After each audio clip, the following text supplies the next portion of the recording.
हरे कृष्णा। आप सभी श्रोताओं को इंदिरा एकादशी की हार्दिक शुभकामनाएं। तो आइए सुनते हैं इंदिरा एकादशी की पौराणिक कथा जो इसके महत्व को दर्शाती है। धर्मराज युधिष्ठिर कहने लगे, हे भगवान, मैंने भाद्रपद शुक्ल एकादशी अर्थात पाशर्प एकादशी का सविस्तार वर्णन सुना है। अब आप कृपा करके मुझे अश्विन माह के कृष्ण पक्ष की एकादशी के विषय में भी बतलाइए। इस एकादशी का क्या नाम है तथा इसके व्रत का क्या विधान है? इसका व्रत करने से किस फल की प्राप्ति होती है? भगवान श्री कृष्ण कहने लगे, अश्विन कृष्ण एकादशी का नाम इंदिरा एकादशी है। यह एकादशी पापों को नष्ट करने वाली तथा पितरों को अधोगति से मुक्ति देने वाली होती है। हे राजन, ध्यान पूर्वक इसकी कथा सुनो। इस कथा को सुनने मात्र से ही वाजपेयी यज्ञ का फल मिलता है। प्राचीन काल के सतयुग के समय में महिष्मती नाम की एक नगरी में इंद्रसेन नाम का एक प्रतापी राजा धर्मपूर्वक अपनी प्रजा का पालन करते हुए शासन करते थे। वह राजा पुत्र पौत्र और धन आदि से संपन्न और भगवान विष्णु के परम भक्त थे। एक दिन जब राजा सुखपूर्वक अपनी सभा में बैठे थे तो आकाश मार्ग से महर्षि नारद उतरकर उनकी सभा में आए। राजा उन्हें देखते ही हाथ जोड़कर खड़े हो गए और विधि पूर्वक आसन व अर्घ्य दिया। इसके पश्चात सुख से बैठकर मुनि ने राजा से पूछा कि हे राजन, आपके सातों अंग कुशल पूर्वक तो हैं, तुम्हारी बुद्धि धर्म में और तुम्हारा मन विष्णु भक्ति में तो रहता है। देवर्षि नारद की ऐसी बातें सुनकर राजा ने कहा, हे महर्षि, आपकी कृपा से मेरे राज्य में सब कुछ कुशल है तथा मेरे यहाँ यज्ञ कर्म आदि सुकृत हो रहे हैं। आप कृपा करके अपने आगमन का कारण कहिए। तब ऋषि कहने लगे कि हे राजन, मैं जो वचन आपसे कहने वाला हूँ उसे सुनकर आप आश्चर्य में रह जाएंगे। मैं एक समय ब्रह्मलोक से यमलोक को गया। वहाँ श्रद्धा पूर्वक यमराज से पूजित होकर मैंने धर्मशील और सत्यवान धर्मराज की प्रशंसा की। उसे यमराज की सभा में महान ज्ञानी और धर्मात्मा तुम्हारे पिता को मैंने देखा। क्योंकि उनसे एकादशी का व्रत भंग हो गया था, इसी पाप के कारण वह यमलोक में रह रहे हैं, उन्हें स्वर्ग की प्राप्ति नहीं हुई है। सो उन्होंने यह संदेश तुम्हारे लिए भेजा है।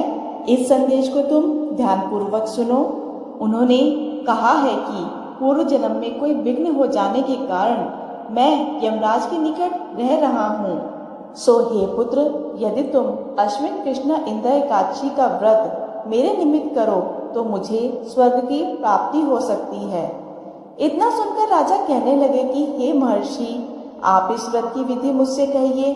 नारद जी कहने लगे, अश्विन माह की कृष्ण पक्ष की दशमी के दिन प्रातःकाल श्रद्धा पूर्वक स्नान आदि से निर्वित होकर पुनः दोपहर को नदी आदि में जाकर स्नान करें। फिर श्रद्धा पूर्वक पितरों का श्राद्ध करें और एक बार भोजन करें। प्रातःकाल होने पर एकादशी के दिन दातून आदि करके स्नान करें। फिर व्रत के नियमों को भक्ति पूर्वक ग्रहण करता हुआ प्रतिज्ञा करें कि मैं आज संपूर्ण भोगों का त्याग करता हूँ और निराहार एकादशी का व्रत करूंगा।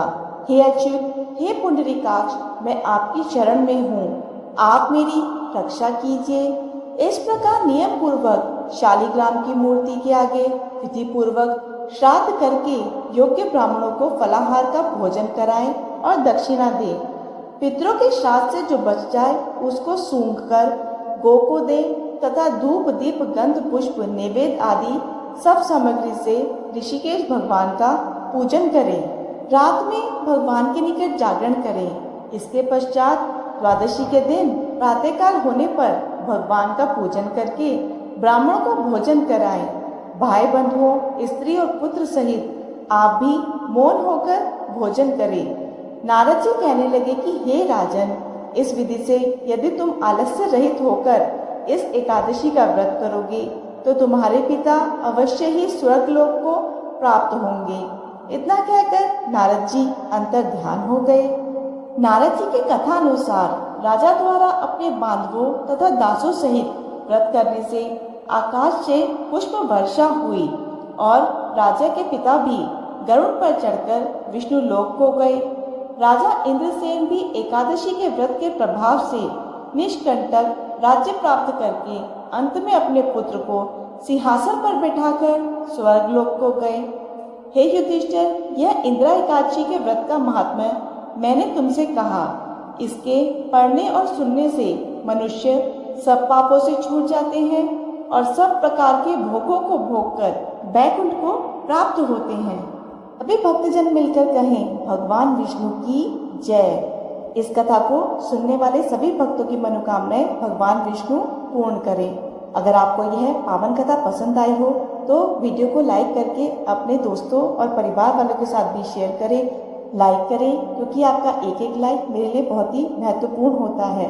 और ऐसी और वीडियो के लिए चैनल को सब्सक्राइब करना ना भूलें। धन्यवाद।